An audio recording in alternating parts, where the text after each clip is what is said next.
Hello കൂട്ടുകാരെ, ഞാൻ ഇന്ന് നിങ്ങളുടെ മുൻപിൽ പങ്കുവെക്കുന്നത് രജനി സുരേഷ് രചിച്ച മീട്ടുവും കിങ്ങിണിയും എന്ന ചെറുകഥയാണ്. മീട്ടുവും കിങ്ങിണിയും. പുലർച്ചെ എഴുന്നേറ്റ് പല്ലു തേക്കുമ്പോഴാണ് കിങ്ങിണിക്കുട്ടി മനോഹരമായ ഒരു ഗാനം കേട്ടത്. കിങ്ങിണി ചെവി വട്ടം പിടിച്ചു.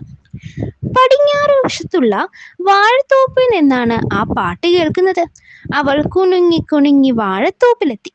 ഒരു വാഴത്തണ്ടിലിരുന്ന് സുന്ദരിയായ തത്തമ്മ നീട്ടി പാടുകയാണ്.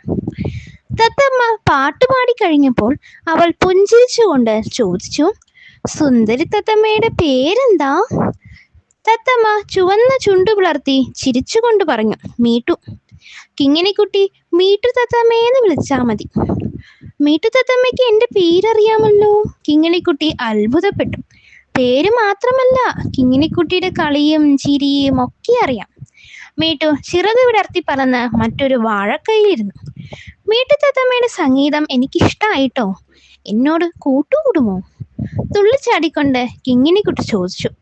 ഞാൻ ഇന്നോ കിങ്ങിണിക്കുട്ടിയുടെ കൂട്ടുകാരിയാ. കിങ്ങിണിക്കുട്ടിയല്ലേ എന്നെ നോക്കാത്തത്? അപ്പോ ഒരു പാട്ട് പാടിയതാ.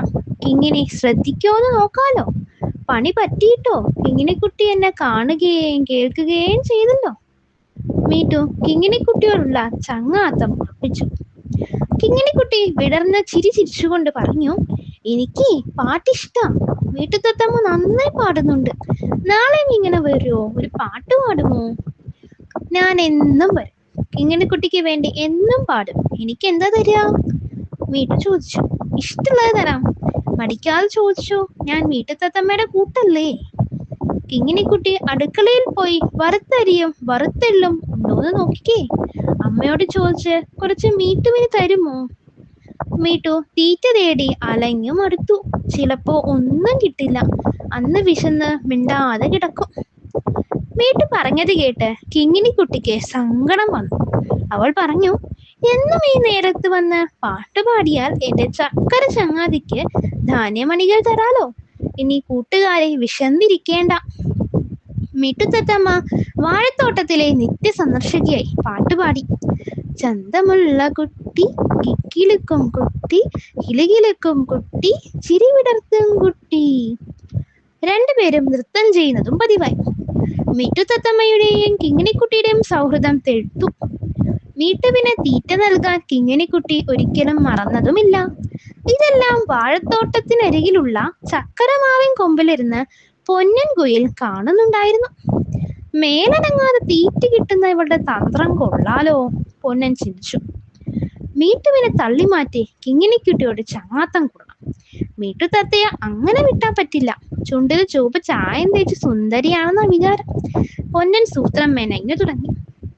ഒരിക്കൽ മീട്ടു പാട്ടുപാടി നൃത്തവും തീനും കഴിഞ്ഞ് പറന്നു പോയപ്പോൾ പൊന്നൻ കുയിൽ മാവിൻ കൊമ്പിലിരുന്ന് നീട്ടിപ്പാടി. കിങ്ങിണി സുന്ദരിയാണല്ലോ, കൊഞ്ചം വാക്കുകളാണല്ലോ, ചന്തം ചാർത്തും നിറമല്ലോ, നൃത്തം ചെയ്യും മിഴിയല്ലോ. കിങ്ങിണിക്കുട്ടി പാട്ട് കേട്ട ദിക്കിലേക്ക് നോക്കി.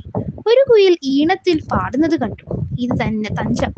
പൊന്നൻ കുയിൽ ചാഞ്ചാടിക്കൊണ്ട് കിങ്ങിണിക്കുട്ടിയോട് ചോദിച്ചു, കിങ്ങിണിക്കുട്ടിക്ക് അറിയോ, മീട്ടു പാടുന്നതിനേക്കാൾ മനോഹരമായി ഞാൻ പാടും. കാട്ടിലെ എന്റെ പേര് ഗാനഗോകുലം എന്നാണ്. കിങ്ങിണി കണ്ണിറുക്കി ചിരിച്ചുകൊണ്ട് പറഞ്ഞു, പാടിക്കൂ, ഞാൻ കേൾക്കാമെന്നേ. എനിക്ക് പാട്ടിഷ്ടാ. എന്താ പേര്? പൊന്നൻ. കിങ്ങിണിക്കുട്ടി പൊന്നൻ കുയിലേന്ന് വിളിച്ചാൽ മതി. പൊന്നൻ പറഞ്ഞത് കേട്ട് കിങ്ങിണി തലയാട്ടി സമ്മതിച്ചു. കിങ്ങിണിക്കുട്ടി, എനിക്ക് വിശന്നിട്ടു വയ്യ. കുറച്ച് വറുത്ത ധാന്യങ്ങൾ തരുമോ? കിങ്ങിണിക്കുട്ടി കൊടുത്ത ധാന്യങ്ങൾ അകത്താക്കിയിട്ട് പൊന്നൻ പറഞ്ഞു, കിങ്ങിണിക്കുട്ടി വിശപ്പ് മാറിയില്ലാട്ടോ, നാളെ കുറേ തരുമോ? നേരത്തെ വന്നാൽ തരാൻ പൊന്നൻ കുയിലേ. കിങ്ങിണി കൈകൊട്ടി ചിരിച്ചുകൊണ്ട് പറഞ്ഞു. അടുത്ത ദിവസം പ്രഭാതത്തിൽ മീട്ടു എത്തുന്നതിന് മുൻപേ പൊന്നനെത്തി. മാവിന്റെ ചാഞ്ഞ കൊമ്പിലിരുന്ന് കൂ കൂ എന്ന് നീട്ടി പാടി. കിങ്ങിണിക്കുട്ടിക്ക് പൊന്നൻ കുയിലിന്റെ പാട്ട് വളരെ ഇഷ്ടമായി. അവൾ വറുത്തു വെച്ച തീറ്റ പൊന്നന് നൽകി. അന്ന് മീട്ടു തത്തമ്മ എത്ര പാടിയിട്ടും കിങ്ങിണിക്കുട്ടിയെ ഉമ്മറത്ത് പോലും കണി കാണാൻ കഴിഞ്ഞില്ല. അവൾ നിരാശയായി മടങ്ങി. തീറ്റ തേടി അലഞ്ഞു. ചുവന്ന ചുണ്ടുകൾ വെയിലുകൊണ്ട് കരിവാളിച്ചു. പൊന്നൻ കുയിലിന്റെ സംഗീത കച്ചേരി കാരണം മീട്ടുവിന്റെ കാര്യം കഷ്ടത്തിലായി.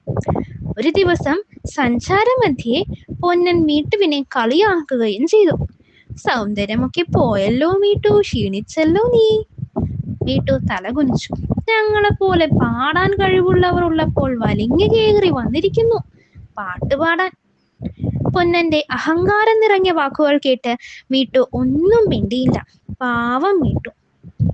അന്ന് വൈകിട്ട് മീട്ടു പുലിയൻ കുന്നിലെ മയിലമ്മയെ കണ്ടപ്പോൾ ദുഃഖം പറഞ്ഞു. പൊന്നന്റെ പരിഹാസ വാക്കുകളാണ് മീട്ടുവിനെ വലുതായി മുറിപ്പെടുത്തിയത്. ഒപ്പം കിങ്ങിണിക്കുട്ടിയെ കാണാൻ പറ്റാത്തതിലുള്ള ദുഃഖവും അവൾ മയിലമ്മയോട് വിവരിച്ചു. ആ സമയത്താണ് ചിങ്കൻ കാക്കയും കൂട്ടുകാരും ആ വഴി വന്നത്. ചിങ്കനോട് മയിലമ്മ ഒരു സ്വകാര്യം പറഞ്ഞു. മീട്ടുവിനെ സമാധാനപ്പെടുത്തി അയക്കുകയും ചെയ്തു. പിറ്റേന്ന് അതിരാവിലെ തന്നെ പൊന്നൻ കുയിൽ ചക്കരമാവിന്റെ ചാഞ്ഞ കൊമ്പിലിരുന്ന് കണ്ഠശുദ്ധി വരുത്തി കൂ കൂ പാട്ടാരംഭിച്ചു. ഇതേ സമയം ചിങ്കൻ കാക്കയും കൂട്ടരും പറന്നെത്തി മാവിൻ കൊമ്പുകളിൽ അവിടെയായി സ്ഥാനം പിടിച്ചു. കുയിലിന്റെ പാട്ടിനൊപ്പം കാക്കകൾ കരഞ്ഞു. കുയിലിന്റെ പാട്ട് ആരും കേട്ടില്ല. കാക്കക്കൂട്ടത്തിന്റെ നിർത്താത്ത കരച്ചിൽ കേട്ട് കിങ്ങിണിക്കുട്ടിയുടെ അമ്മ ഉമ്മറത്ത് വന്നു. കല്ലെറിഞ്ഞ് ആട്ടി ഓടിക്കാൻ തുടങ്ങി. കല്ലേറ് കൊള്ളാൻ വയ്യാതെ പൊന്നൻ കുയിലും പാട്ട് നിർത്തി പറന്നുപോയി. 4 ദിവസം ഇത് ആവർത്തിച്ചു. പൊന്നൻ കുയിലിന്റെ പാട്ടിനൊപ്പം കാക്കകൾ കാറിക്കരയും. വീട്ടമ്മ പുറത്തു വന്ന് ആട്ടി ഓടിക്കും. പൊന്നൻ കുയിലിന്റെ പാട്ട് കേൾക്കാത്തതിനാൽ അവൾ തന്നെ ചതിച്ചുപോയെന്ന് കിങ്ങിണിക്കുട്ടിയും കരുതി. കിങ്ങിണിക്കുട്ടിക്ക് കഷ്ടം തോന്നി. മീട്ടുതത്തമ്മയെ കാണാൻ കൊതിയായി. മീട്ടുവിന്റെ പാട്ടും കൂട്ടുകെട്ടും മതിയായിരുന്നു. കിങ്ങിണിക്കുട്ടി ഓർത്തോർത്തു മുറ്റത്തെത്തി. തന്റെ ചങ്ങാതിയുടെ ഗാനം കേൾക്കുന്നതായി തോന്നി. ഓടി വാഴത്തോപ്പിൽ എത്തിയപ്പോൾ മീട്ടുതത്തമ്മ ചുണ്ടുമലർത്തി പാടുന്നു. അവൾ കൈകൊട്ടി ചിരിച്ചു. മീട്ടുതത്തമ്മയ്ക്കും സന്തോഷമായി. മീട്ടു ഉറക്കെ പാടി. ചക്കരക്കുട്ടി കിങ്ങിണിക്കുട്ടി പഞ്ചാരമുത്തേ ഓടി വരൂ, പാട്ടും പാടി നൃത്തം ചവിട്ടാൻ ചക്കരമാവിൻ ചോട്ടിൽ വരൂ. കിങ്ങിണിക്കുട്ടി പാട്ടിനനുസരിച്ച് നൃത്തം ചെയ്തു. പരസ്പരം പരിഭവങ്ങൾ പറഞ്ഞു തീർന്നപ്പോൾ കിങ്ങിണിക്കുട്ടി വറുത്തരിയും എള്ളും മീട്ടുവിന് നൽകി. മീട്ടു ധാന്യമണി കുറച്ച് വാഴത്തോപ്പിൽ പാറി പറന്നു. തന്നെ സഹായിച്ച മയിലമ്മയോടും ചിങ്കൻ കാക്കയോടും നന്ദി പറയുവാൻ മീട്ടു മറന്നില്ല. കൂട്ടുകാരെ, നിങ്ങൾക്ക് എല്ലാവർക്കും ഈ കഥ ഇഷ്ടപ്പെട്ടു എന്നാണ് ഞാൻ കരുതുന്നത്. ഈ കഥയുടെ ഗുണപാഠം എന്താണ്? നാം ഒരിക്കലും മറ്റുള്ളവരുടെ സ്ഥാനം കൈറ്റം ചെയ്യരുത്. നാം എപ്പോഴും നമ്മുടെ കഴിവുകളിലൂടെ മുന്നേറാൻ ശ്രമിക്കണം. പൊന്നൻ കുയിൽ ചെയ്തതുപോലെ അധ്വാനിക്കാതെ മീട്ടുതത്തമ്മയുടെ മാർഗം പിന്തുടർന്നത് നമ്മൾ ഒരിക്കലും പിന്തുടരാൻ പാടില്ല. നാം നമ്മുടേതായ അധ്വാനത്തിൽ മറ്റുള്ളവരുടെ സ്ഥാനത്തിൽ കൈകടത്താതെ നമ്മുടെ വ്യക്തിത്വത്തിലൂടെ നല്ല രീതിയിൽ മുന്നേറാൻ ശ്രമിക്കണം. എല്ലാവർക്കും നല്ല ദിനം ആശംസിക്കുന്നു. നന്ദി.